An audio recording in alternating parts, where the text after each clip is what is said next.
Gaza में Israel के हमलों के बीच शनिवार को अमेरिका में राष्ट्रपति के आधिकारिक निवास व्हाइट हाउस के बाहर 30,000 फिलिस्तीन समर्थकों ने प्रदर्शन किया।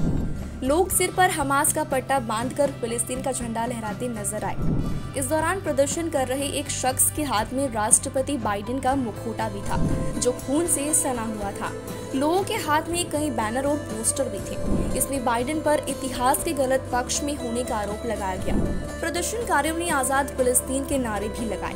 उन्होंने कहा कि गाजा पर बमबारी में जितने बच्चों की जान गई है, उनकी चीख आपको हमेशा डराती रहेगी। उन्होंने इजराइल के लिए अमेरिका के समर्थन को खत्म करने की मांग की। विरोध प्रदर्शन को देखते हुए व्हाइट हाउस के बाहर सुरक्षा बढ़ा दी गई है। दरअसल 29 अक्टूबर 2023 को हमास के साथ युद्ध शुरू होने के बाद गाजा पट्टी में फिलिस्तीनियों को इजरायली बमबारी की सबसे भारी रात का सामना करना पड़ा था। हमास संचालित अधिकारियों ने कहा कि हवाई और तोपखाने के हमले में सैकड़ों इमारतें नष्ट हो गई और कम से कम 370 लोग मारे गए।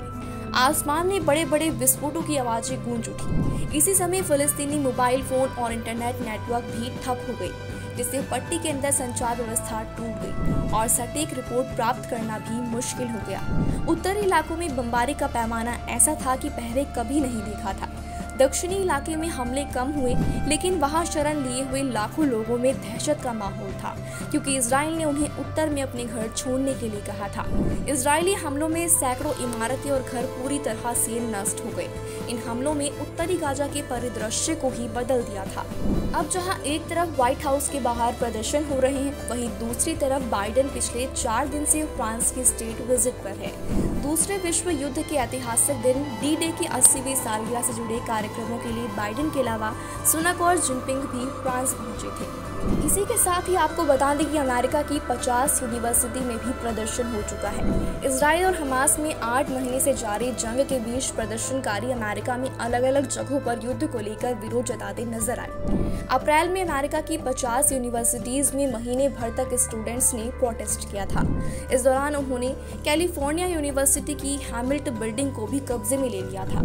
हालांकि पुलिस ने 2 घंटे के अंदर इमारत को प्रदर्शनकारियों से छुड़ा लिया था। इस प्रदर्शन में पुलिस ने 2000 से ज्यादा लोगों को गिरफ्तार किया था। इसके बाद करीब 1 हफ्ते पहले फिलिस्तीन समर्थकों ने न्यूयॉर्क के एक म्यूजियम पर कब्जा कर लिया था। इन प्रदर्शनकारियों की मांग थी कि अमेरिका जंग में इजराइल का समर्थन करना बंद करे। इसके अलावा यूनिवर्सिटीज उन कंपनियों से अलग हो जाए जो इजराइल से लाभ कमाती हैं। न्यूयॉर्क यूनिवर्सिटी के छात्रों की मांग थी कि यूनिवर्सिटी का तेल अवीव कैंपस बंद किया जाए, क्योंकि यहाँ फिलिस्तीनी छात्रों को एडमिशन नहीं दिया जाता है। अब देखना ये होगा कि इजराइल के लिए अमेरिका के समर्थन को खत्म करने की फिलिस्तीन समर्थकों की मांग पूरी होगी या नहीं। इस खबर पर जो भी अपडेट आएगा वो हम आप तक जरूर पहुँचाएंगे। बाकी देश और दुनिया की तमाम बड़ी खबरों के लिए बने रहिए हमारे साथ। शुक्रिया।